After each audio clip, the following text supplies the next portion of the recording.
Hello guys, welcome to Greeders Acad. Myself Nandini. तो आज हम पढ़ने वाले हैं चैप्टर 4 एग्रीकल्चर। ज्योग्राफी का चैप्टर है। तो अभी हमारे चैप्टर 4 का नाम है एग्रीकल्चर, जो कि बहुत ही इंटरेस्टिंग चैप्टर है। थोड़ा सा लेंदी चैप्टर है, थोड़ा लर्न करने वाला चैप्टर है, बट लेकिन इंटरेस्टिंग है और बहुत ईजी है। मतलब समझने में बहुत ईजी है, कुछ कॉम्प्लेक्सिटी नहीं है इसके अंदर। ठीक है, तो बिना टाइम वेस्ट करे चले आज की क्लास स्टार्ट करते हैं। तो देखो, मैं हमेशा ऐसा बोलती हूँ कि चैप्टर का नाम हमें सबसे पहले समझ में आना बहुत ज़रूरी है। चाहे हम कोई भी सब्जेक्ट पढ़ रहे हैं, जैसे थ्योरेटिकल जो सब्जेक्ट है, हमें उसमें सबसे पहले चैप्टर का नेम पता होना चाहिए कि चैप्टर के नेम का मतलब क्या है। जैसे हम एग्रीकल्चर पढ़ रहे हैं तो हमें पता होना चाहिए कि एग्रीकल्चर का मतलब क्या होता है।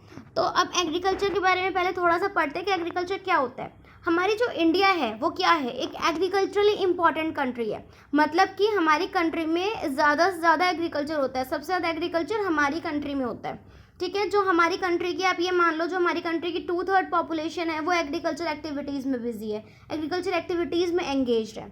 एग्रीकल्चर एक प्राइमरी एक्टिविटी होती है जिससे कि हमें फूड भी मिलता है जो हम कंज्यूम डायरेक्टली कर सकते हैं, और कुछ हमें सामान ऐसा मिलता है जो कि रॉ मटेरियल के रूप में मिलता है। हम उसे फिनिश गुड में कन्वर्ट करते हैं फैक्ट्रीज और इंडस्ट्रीज़ तक उसको पहुंचा के। ठीक है, तो एग्रीकल्चर के थ्रू ही हमें सारा सामान मिलता है। कॉटन है जैसे कि, वो फूड आइटम नहीं है, वो हम कंज्यूम नहीं करते हैं, बट लेकिन वो हमें क्या उसमें मिलता है, रॉ मटेरियल मिलता है जिससे हम कॉटन क्लोथ्स बना सकते हैं इंडस्ट्रीज तक उसको पहुंचा के। ठीक है, तो ये एग्रीकल्चर होता है। एग्रीकल्चर का बेसिकली मतलब ये है कि नेचुरली किसी भी चीज़ को हम ग्रो करते हैं, उसमें इरिगेशन करते हैं, तो वो हमारा एग्रीकल्चर होता है। तो ये होता है बेसिकली एग्रीकल्चर का मतलब। ठीक है, उसके बाद हमारा आएगा टाइप्स ऑफ फार्मिंग। ये तो था एग्रीकल्चर क्या होता है, what do you mean by agriculture. तो आप ये लिख सकते हैं। अब टाइप्स ऑफ फार्मिंग, फार्मिंग कितने तरीके की होती है। फार्मिंग हमारी 3 तरीके की होती है। प्रिमिटिव सबसिस्टेंस फार्मिंग, सेकंड है आपका इंटेंसिव सबसिस्टेंस फार्मिंग, थर्ड है आपका कमर्शियल फार्मिंग। दोबारा रिपीट कर रही हूँ, primitive subsistence farming, second intensive subsistence farming, और थर्ड आपका है कमर्शियल फार्मिंग।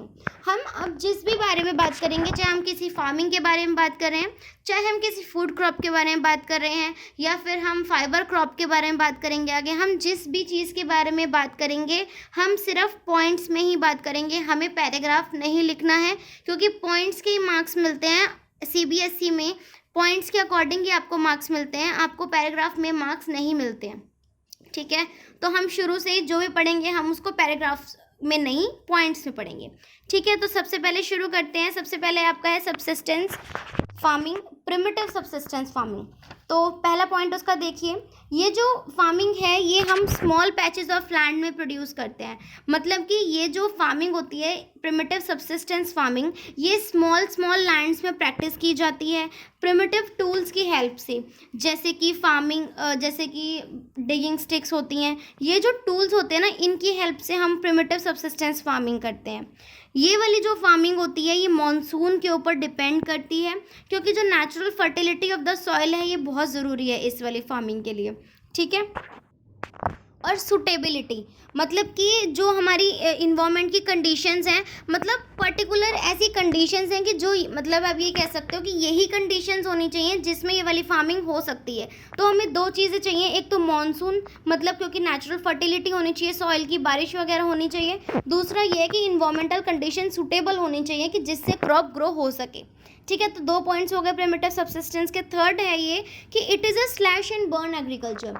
ये जो होता है ये स्लैश और बर्न एग्रीकल्चर होता है, मतलब कि बड़े बड़े लैंड्स को क्लियर किया जाता है, और छोटे लैंड्स भी होते हैं, बड़े लैंड्स भी होते हैं, उनको क्लियर किया जाता है, फिर वहाँ पे फार्मिंग की जाती है। जो फार्मर्स होते हैं पैच ऑफ लैंड को क्लियर करते हैं और वहाँ पे सीरियल, या फिर सीरियल्स मतलब दालें या फिर कोई अदर फूड क्रॉप जो होता है वो प्रोड्यूस करते हैं, ताकि उनकी फैमिली में भी वो, मतलब फूड क्रॉप हेल्प करे, और बेचने के लिए भी होता है। ठीक है, फिर उसके बाद है जब सॉइल फर्टिलिटी ख़त्म हो जाती है, इसमें लैंड में जब सॉइल फर्टिलिटी डिक्रीज हो जाती है, 5th पॉइंट है ये, तो फार्मर क्या होता है, शिफ्ट कर जाता है दूसरी लैंड पे और एक fresh patch of land clear करता है कल्टीवेशन के लिए।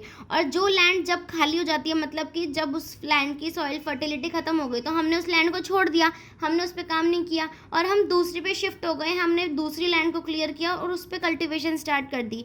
तो जितने जो बाकी बची हुई जो हमारी लैंड है जिस पे से हम शिफ्ट हुए हैं, वो वाली लैंड खाली बचती है, फिर से उसमें फर्टिलिटी जब आ जाती है तो फिर से हम उस वाली लैंड को यूज़ कर लेते हैं। ठीक है। जो लैंड प्रोडक्टिविटी होती है इस टाइप ऑफ एग्रीकल्चर में, मतलब ये जो एग्रीकल्चर का टाइप है, ये फार्मिंग का जो टाइप है, इसमें क्या होती है कि लैंड की प्रोडक्टिविटी बहुत कम होती है, क्योंकि फार्मर्स इसमें फर्टिलाइजर्स और मॉडर्न इनपुट्स यूज़ नहीं करते हैं। फार्मर्स इसमें डिगिंग स्टिक्स वगैरह प्रिमिटिव टूल्स यूज़ करते हैं, मॉडर्न टूल्स यूज़ नहीं करते हैं। तो जो लैंड की प्रोडक्टिविटी होती है कम होती है। अब जो फर्टिलाइजर्स होते हैं उनका क्या काम होता है, जल्दी जल्दी ग्रो करना, ज़्यादा से ज़्यादा क्रॉप ग्रो करना, इसमें हेल्प करते हैं ना, बट वो यूज़ ही नहीं करते हैं। वो तो नेचुरल तरीके से कम कम खाना भी ग्रो होता है उसमें, बट लेकिन कुछ मॉडर्न इनपुट नहीं होता है। ठीक है, तो ये आपका क्या था, प्रिमिटिव सबसिस्टेंस फार्मिंग। अब हमारा नेक्स्ट है इंटेंसिव सबसिस्टेंस फार्मिंग।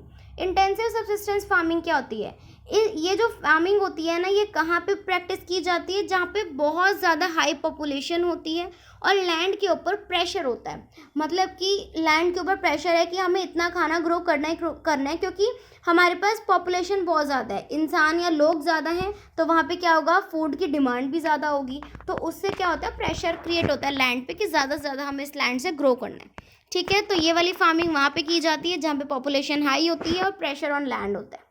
ठीक है, ये जो होती है ये एक लेबर इंटेंसिव फार्मिंग होती है, जहाँ पे बायोकेमिकल इनपुट्स के या फिर इरिगेशन के बहुत हाई हाई डोजेस लैंड को दिए जाते हैं ताकि हाई प्रोडक्शन हो सके। मतलब वही फर्टिलाइजर्स वगैरह बहुत ज़्यादा यूज़ किए जाते हैं इसमें, ये प्रिमिटिव से बिल्कुल अलग है। ठीक है, तो इसमें क्या होता है कि high dose of irrigation inputs या बायोकेमिकल इनपुट्स यूज़ किया जाता है ताकि हायर प्रोडक्शन मिल सके। ठीक है, थर्ड पॉइंट, जो फार्मर है वो उस लैंड से कॉन्टिन्यूसली मैक्सिमम आउटपुट लेता रहता है। लिमिटेड लैंड से वो सोचता है कि ज़्यादा से ज़्यादा हमें आउटपुट मिलना चाहिए। ठीक है, क्योंकि क्या है कि ऑल्टरनेटिव सोर्स ऑफ लाइवलीहुड तो कोई है नहीं ना। वो जो फार्मर है उसके पास सोर्स ऑफ इनकम क्या है, सोर्स ऑफ लाइवलीहुड क्या है, कि वो लैंड से जितना कमाएगा वो उसकी इनकम है। तो वो क्या करता है, छोटी जो मतलब लिमिटेड लैंड से ज़्यादा से ज़्यादा उगाने की कोशिश करता है, फर्टिलाइजर्स डाल के या फिर कोई भी बायोकेमिकल इनपुट डाल के ज़्यादा से ज़्यादा ग्रो करने की कोशिश करता है। ठीक है, तो इसका मतलब ये कह सकते हो आप कि प्रेशर जो है इस फार्मिंग के अंदर लैंड पे बहुत ज़्यादा प्रेशर होता है। ठीक है, तो ये आपकी थी इंटेंसिव सबसिस्टेंस फार्मिंग। अब उसके बाद आपकी थर्ड है कमर्शियल फार्मिंग। कमर्शियल फार्मिंग क्या होती है, कमर्शियल फार्मिंग का मेन कैरेक्टर ये होता है कि इसको high dose of modern inputs दिया जाता है, जैसे कि HYV सीड्स मिलते हैं, केमिकल फर्टिलाइजर्स मिलते हैं, इंसेक्टिसाइड्स और पेस्टिसाइड्स मिलते हैं, ताकि हमें हायर प्रोडक्टिविटी मिल सके। ठीक है, और जो प्लांटेशन है वो भी एक तरीके की कमर्शियल फार्मिंग की होती है। इस फार्मिंग में क्या होता है कि एक सिंगल क्रॉप ग्रो किया जाता है बहुत लार्ज स्केल पे। प्लांटेशन का मतलब होता है कि एक सिंगल क्रॉप ग्रो किया जाता है बहुत बड़े एरिया में या फिर लार्ज स्केल पे। हमारे इंडिया में tea, coffee, rubber, sugar cane, banana, ऐसे ये सब जो है ना, ये इम्पोर्टेंट प्लांटेशन क्रॉप्स है, मतलब ये बहुत लार्ज स्केल पे ग्रो किए जाते हैं। ठीक है, तो ये थे आपके 3 टाइप्स ऑफ फार्मिंग। अब हमारा है क्रॉपिंग पैटर्न। क्रॉपिंग पैटर्न क्या होता है, क्रॉपिंग पैटर्न में हम पढ़ेंगे कि हमारे पास 3 सीजन्स या 3 क्रॉप्स होती हैं, जैसे राबी, खरीफ और ज़ैद। हमने बचपन में पढ़े हुए हैं कि राबी क्रॉप्स क्या होती हैं, खरीफ क्रॉप्स क्या होती हैं, ज़ैद क्या होती है। बट अब हमें क्या पढ़ना है, राबी और खरीफ के बारे में बहुत डीप में पढ़ना है कि ये कब ग्रो होती हैं, कैसे ग्रो होती हैं, क्या कंडीशंस चाहिए होती हैं, इन दोनों के बारे में पढ़ना है। और इनका जो डिफरेंस बिटवीन होता है ना राबी क्रॉप्स और खरीफ क्रॉप्स का, ये बहुत कॉमन होता है, ये आ ही जाता है, या तो आपके स्कूल के पेपर में आ जाएगा या बोर्ड के पेपर में। तो ये इंपॉर्टेंट टॉपिक मार्क कर लेना इसको आप, राबी क्रॉप्स और खरीफ क्रॉप्स के बीच में डिफरेंस। अब पढ़ते हैं राबी क्रॉप्स का, सबसे पहले पढ़ेंगे। ये जो होती है विंटर में सो की जाती है। पहला पॉइंट है कि ये विंटर में सो की जाती है अक्टूबर से लेकर दिसंबर तक, और हार्वेस्ट की जाती है समर में फ्रॉम अप्रैल टू जून। सो करना अलग होता है, हार्वेस्ट करना अलग होता है। मतलब सो करना मतलब हो गया कि उगाना शुरू करा, बीज वगैरह डाल दिए हमने, वो उगेगी। हार्वेस्ट मतलब जब वो हमें रेडी मिलती है तो वो समर में मिलती है, अप्रैल से लेकर जून में। ठीक है, आप राबी क्रॉप्स मतलब कुछ इंपॉर्टेंट राबी क्रॉप्स हैं, वीट है, जैसे बार्ले है, पीस, ग्राम और मस्टर्ड। ठीक है, ये क्रॉप्स जो होती हैं मेनली ग्रो होती हैं पंजाब, हरियाणा, हिमाचल प्रदेश, जम्मू कश्मीर एक्सेट्रा, ऐसी जगहों में ये क्रॉप ज़्यादा ग्रो होती हैं। और ये क्यों ऐसे ग्रो होती हैं, क्योंकि जो प्रेसिपिटेशन होता है विंटर्स मंथ्स में, जो प्रेसिपिटेशन हमें मिलता है, सबको पता है प्रेसिपिटेशन क्या होता है। तो विंटर मंथ्स में जो प्रेसिपिटेशन मिलता है इन्वायरमेंट में, क्योंकि वेस्टर्न टेम्परेट होता है, तो उसकी वजह से क्या होता है ना कि इन क्रॉप्स को सक्सेस होने में बहुत हेल्प मिलती है, ये क्रॉप्स इजीली ग्रो हो पाती हैं। ठीक है, तो ये राबी क्रॉप्स के 4 पॉइंट्स थे जो कि बहुत इंपॉर्टेंट है और बिल्कुल मेन पॉइंट्स हैं, इसमें से आप कोई छोड़ नहीं सकते। और ये भी हो सकता है कि 3 मार्क्स में आपका क्वेश्चन आ जाए डिफरेंस बिटवीन का, पर लेकिन हमें 4 करना है ताकि हमें 3 याद रहे। हम अगर 4 और 5 याद करेंगे ना, तब हमें वहाँ पे 3 याद रहेंगे। ठीक है, तो अब पढ़ते हैं खारिफ क्रॉप्स। खारिफ क्रॉप्स क्या होती हैं? ये जो होती हैं ग्रो करते हैं हम मॉनसून के सीज़न में, different parts of the country में हम मॉनसून के सीज़न में ग्रो करते हैं और हार्वेस्ट कब करते हैं? सितंबर टू अक्टूबर में। ठीक है, मॉनसून में हम ग्रो करते हैं और सितंबर टू अक्टूबर में क्या करते हैं? हार्वेस्ट करते हैं इसको। सेकेंड पॉइंट है इसका, इंपॉर्टेंट क्रॉप्स जो होती हैं, जैसे खरीफ क्रॉप्स में इंपॉर्टेंट क्रॉप्स आप कह सकते हो बाजरा, ज्वार, मेज़, पैडी, ये सब कुछ जो है इम्पॉर्टेंट खरीफ क्रॉप्स है। ठीक है, और आप ये भी कह सकते हो कि राइस भी इसमें खरीफ क्रॉप्स में ही इंक्लूड होता है, राइस। और इसमें इम्पॉर्टेंट राइस ग्रोइंग रीजन्स कौन से हैं? असम, वेस्ट बंगाल, आंध्र प्रदेश, ये सब हैं। मतलब सिर्फ यही नहीं है, और भी हैं, बट लेकिन अभी के लिए एक्सेट्रा लगाया मैंने, मतलब ये थोड़े से रीजंस बताए हैं। आपको सारे लिखने की ज़रूरत नहीं है, आप 2 और 3 भी लिख सकते हैं, क्योंकि हमें बहुत सारी चीज़ों के बारे में पढ़ना है, तो हमें इतना सब कुछ याद नहीं रहता है, वो मुझे पता है, पर हमें इतना सब कुछ याद नहीं रहता है। तो हमें कुछ मेन पॉइंट्स ही पढ़ने हैं, ज़्यादा हमें 7-8 पॉइंट्स नहीं पढ़ने हैं, सिर्फ 4 to 5 मैक्सिमम हमें पॉइंट्स पढ़ने हैं। ठीक है, अब देखो 4th point, in states like Assam, West Bengal वगैरह जैसे स्टेट्स हैं, जो उड़ीसा है, ये क्रॉप्स जो होती हैं ये उगती कहाँ पे है? आसम, वेस्ट बंगाल, उड़ीसा में। और कुछ ऐसी क्रॉप्स भी होती हैं जो थोड़ी स्पेशल क्रॉप्स होती हैं, जैसे ओस, अमन, बोरो, ये भी इसी सीज़न में ग्रो होती हैं। ठीक है, ये वाला पॉइंट आप नहीं भी लिखोगे तो भी चलेगा। ठीक है, तो ये 3 पॉइंट्स आप लिख लेना उसमें जो मैंने ऊपर कराए हैं। उसके बाद आपका आता है जायद सीज़न। जायद सीज़न कौन सा सीज़न होता है? जब राबी क्रॉप्स या फिर राबी सीज़न और खारिफ सीज़न के बीच का जो शॉर्ट सीज़न होता है ना, समर मंथ्स का जो बीच का जो शॉर्ट सीज़न होता है, उसको हम बोलते हैं zaid season. In between the rabi and kharif seasons there is a short season during the summer months known as the zaid season. ठीक है, कुछ क्रॉप्स जायद सीज़न की जो कुछ क्रॉप्स हैं, जैसे कि watermelon, muskmelon, cucumber etcetera, जैसे हमने देखा है ना समर्स में मिलती हैं हमें ये वाली क्रॉप्स, वाटरमेलन, मस्क मेलन, ये सब, तो ये होती है हमारी जायद क्रॉप्स या फिर जायद सीज़न में ग्रो होने वाली क्रॉप्स। ठीक है, अब आपका ये ख़त्म हो गया, यहाँ पे राबी क्रॉप्स, खारिफ क्रॉप्स, जायद क्रॉप्स, ये सब ख़त्म हो गया। अब हमारे पास आता है मेजर क्रॉप्स। मेजर क्रॉप्स क्या होती हैं? हमारे इंडिया के अंदर ना, हमारे इंडिया के different parts of the country में, मतलब हमारे इंडिया में डिफरेंट पार्ट्स में अलग अलग तरह की क्रॉप्स ग्रो होती हैं। वैरायटी ऑफ फूड है, चाहे वो फूड क्रॉप हो चाहे वो नॉन फूड क्रॉप्स हो, different part of the country में ग्रो होती हैं। और वो उस पर डिपेंड करता है कि वहाँ की सॉइल कैसी है, क्लाइमेट कैसा है वहाँ की लैंड कैसी है, मतलब कि डिपेंड करता है, जो भी क्रॉप ग्रो होती है वो डिपेंड करता है जहाँ पे उसको सूटेबिलिटी लगती है, सॉइल लैंड वगैरह सूटेबल होते हैं, वहाँ पे वो क्रॉप ग्रो की जाती है। ज़रूरी नहीं होता, और ये कभी भी पॉसिबल भी नहीं होता कि किसी एक स्टेट के पास सारी ही क्रॉप ग्रोइंग फैसिलिटीज़ हो या फिर वो सारी ही क्रॉप ग्रो कर पाए, ऐसा कभी भी नहीं होता। ठीक है, तो कुछ हमारी मेजर क्रॉप्स हैं, जैसे राइस है, वीट है, मिलेट्स है, pulses, tea, coffee, sugarcane, oilseeds, cotton and jute etcetera. मैंने एक्सेट्रा लगाया, मतलब और भी हो सकती हैं, सिर्फ यही नहीं है, बट लेकिन ये बहुत इंपॉर्टेंट और मेन क्रॉप्स हैं जिनके बारे में हमें सबके बारे में डिटेल में पढ़ना है। हाँ, इन सब की डिटेल में हमें पढ़ना है इन सब के बारे में। ठीक है, तो अब स्टार्ट करते हैं। सबसे पहला मैंने बताया राइस, तो हम राइस से स्टार्ट करते हैं कि राइस क्या होता है, कैसे ग्रो होता है। हम राइस के बारे में 5 पॉइंट्स पढ़ेंगे पहले। ठीक है, राइस हमें पता ही है कि हमारे जो पीपल हैं इंडिया के लोग हैं, उनका स्टेपल फूड है राइस। ठीक है, तो it is a staple food crop of the majority of the people in India. हमारे इंडिया में जितने मेजॉरिटी में अगर देखा जाए तो राइस जो है वो एक स्टेपल फूड है, सभी को अच्छा लगता है। ठीक है, हमारी कंट्री जो है सेकंड लार्जेस्ट प्रोड्यूसर है राइस की, चाइना फर्स्ट प्रोड्यूसर है और सेकंड कौन सी है? इंडिया। उसके बाद है कि ये जो है ये एक खारिफ क्रॉप है जिसको बहुत हाई टेम्परेचर चाहिए, मतलब 25 डिग्री सेल्सियस से अबव टेम्परेचर चाहिए होता है और हाई ह्यूमिडिटी चाहिए होती है, with annual rainfall above 100 centimetre, मतलब 100 सेंटीमीटर से अबव रेनफॉल होनी चाहिए और 25 डिग्री सेल्सियस से टेम्परेचर हाई होना चाहिए, तो ही ये वाली जो राइस है ये ग्रो कर सकती है। ठीक है। तो हमने पहले पढ़ा कि ये स्टेपल फूड है, सेकंड हमने पढ़ा लार्जेस्ट प्रोड्यूसर वाला, थर्ड हमने पढ़ा कि ये खारिफ क्रॉप है। अब फोर्थ हम पढ़ते हैं जहाँ पे लेस रेनफॉल होती है, it grows with the help of irrigation. ये इरिगेशन मेथड्स की हेल्प में ग्रो करता है जहाँ पे रेनफॉल कम होती है। जैसे मैंने भी बताया था कि एनुअल रेनफॉल हमें 100 सेंटीमीटर चाहिए, तो 100 सेंटीमीटर की रेनफॉल अगर नहीं होती है, उससे कम होती है, तो ये इरिगेशन की हेल्प से ग्रो करता है। ठीक है। अब क्या है कि जो ये राइस की जो क्रॉपिंग है या फिर राइस की जो एग्रीकल्चर है, इसको बूम अप कब मिला, जब डेवलपमेंट हुई डेंस नेटवर्क ऑफ कैनाल्स की, इरिगेशन की और ट्यूबवेल्स की। जब ट्यूबवेल्स, इरिगेशन कैनाल्स वगैरह बना दिए गए, तो उससे क्या हुआ कि जो राइस की ग्रोथ थी वो पॉसिबल हो पाई, चाहे वो लेस रेनफॉल वाला एरिया हो, चाहे वो कैसा भी एरिया हो। जैसे हरियाणा, पंजाब है, तो यहाँ पे ट्यूबवेल्स वगैरह बनाए गए हैं, जिसकी वजह से राइस की जो डेवलपमेंट है, जो राइस की ग्रोथ है, वो बढ़ गई है। ठीक है। तो ये था हमारा राइस के बारे में। अब उसके बाद है हमारा वीट। वीट क्या होता है, वीट के बारे में पढ़ेंगे। अब हम 5 पॉइंट्स, कुछ 5 to 6 पॉइंट्स की कितनी रेनफॉल चाहिए, कैसा उसको सीज़न चाहिए और कैसा टेम्परेचर चाहिए। तो देखो, वीट जो है हमारा second most important cereal crop है।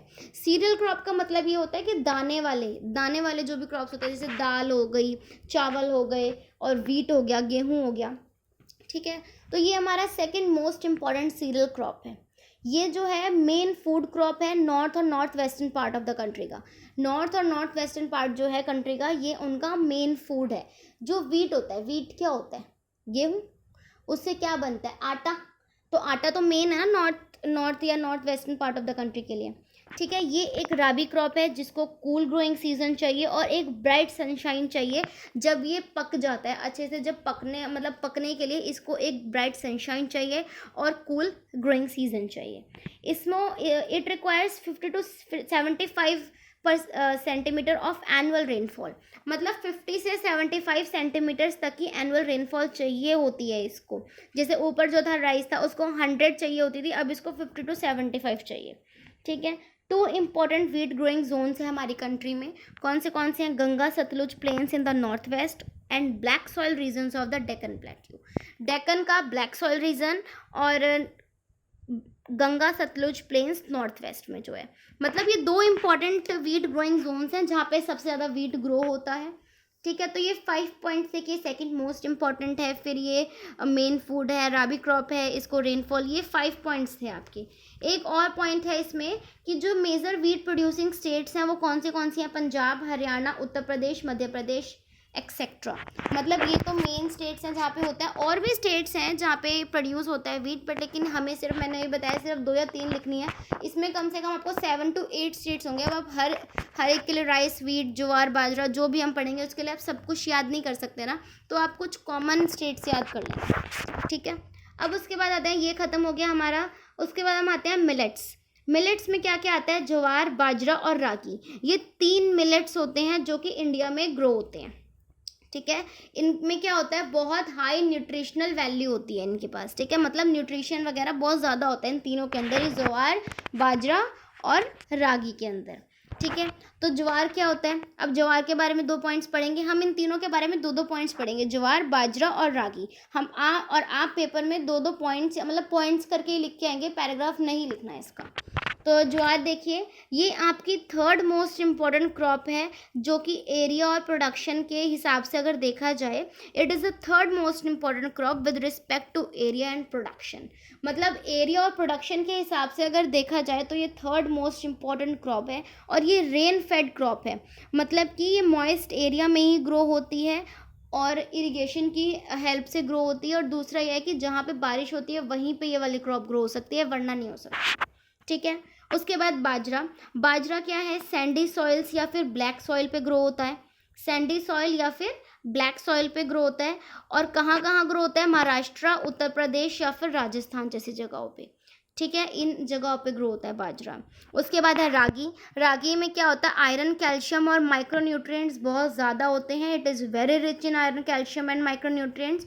और ये एक क्रॉप है ड्राई रीजन का, मतलब कि ये ड्राई रीजन में ग्रो होता है। जैसे कि आपका बाजरा था, और ज्वार था आपका, वो किस में होता था, रेनी सीजन में, और ये होता है ड्राई सीजन में बिल्कुल ग्रो होता है आपके।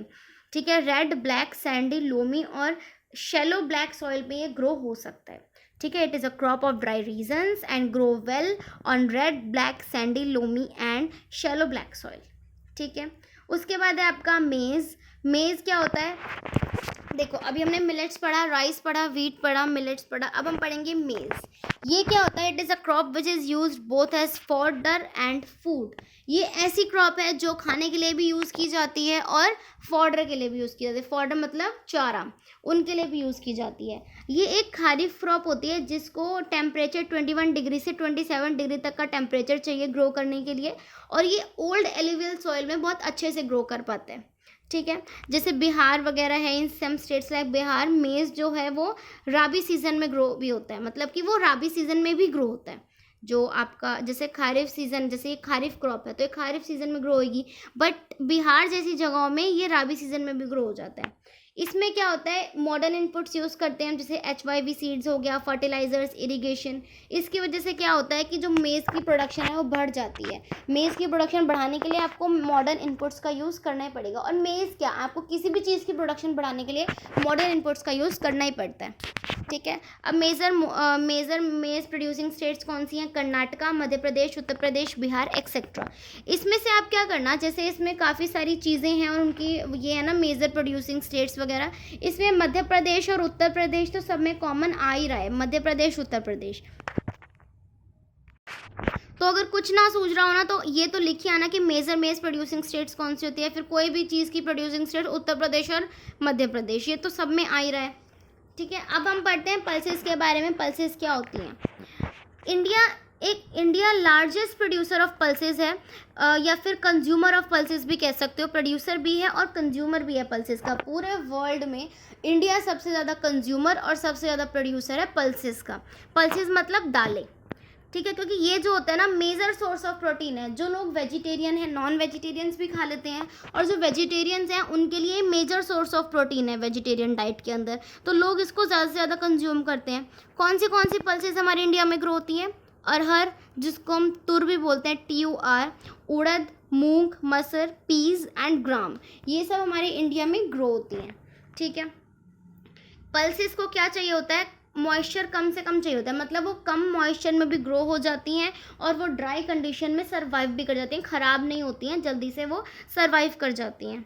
ठीक है, और ये जो होता है ना, हम इनको रोटेशन में ग्रो करते हैं, मतलब आपने क्रॉप रोटेशन पढ़ा होगा पहले, वो मैं अभी वो वाला टॉपिक नहीं समझा रही, क्रॉप रोटेशन वाला उसमें टाइम वेस्ट होगा। आपने पढ़ा होगा क्रॉप रोटेशन, तो ये क्या होती हैं? ये क्रॉप रोटेशन के मेथड से ही ज़्यादा मतलब मोस्टली जो होती हैं ये रोटेशन के मेथड से ही ग्रो करती हैं, दूसरी क्रॉप्स के साथ रोटेशन करके ग्रो करवाते हैं इनको। ठीक है, अब हम पढ़ेंगे मेजर पल्सेस प्रोड्यूसिंग स्टेट्स कौन सी हैं।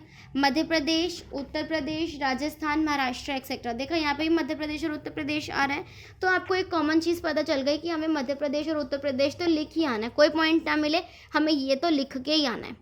ठीक है, तो इसको ऐसे करते हैं, अभी आप इतना ही पढ़ लो, इतना ही याद कर लो, समझ लो। कोई भी डाउट हो आप कमेंट सेक्शन में कमेंट करके मुझसे पूछ सकते हो। अभी आप इतना ही कर लो, उसके बाद मैं नेक्स्ट लेक्चर में आपको इसके आगे का पढ़ाती हूँ। Food crops other than grains क्या होते हैं, इसमें भी हमें पढ़ना यही सब कुछ है कि ये किस क्लाइमेट में ग्रो होते हैं और ये सब, तो मैं इसको नेक्स्ट क्लास में कराती हूँ। ठीक है, और आपको कोई भी डाउट हो या कुछ भी हो, आप किसी और बुक से पढ़ना चाहते हो, आप कोई भी नोट से पढ़ना चाहते हो, तो आप मुझे कमेंट सेक्शन में कमेंट करके पूछ सकते हो। So I am ending this lecture here. Hope you like it, and if you like it, so please give it a thumbs up and don't forget to subscribe to my channel. Okay, bye bye, take care.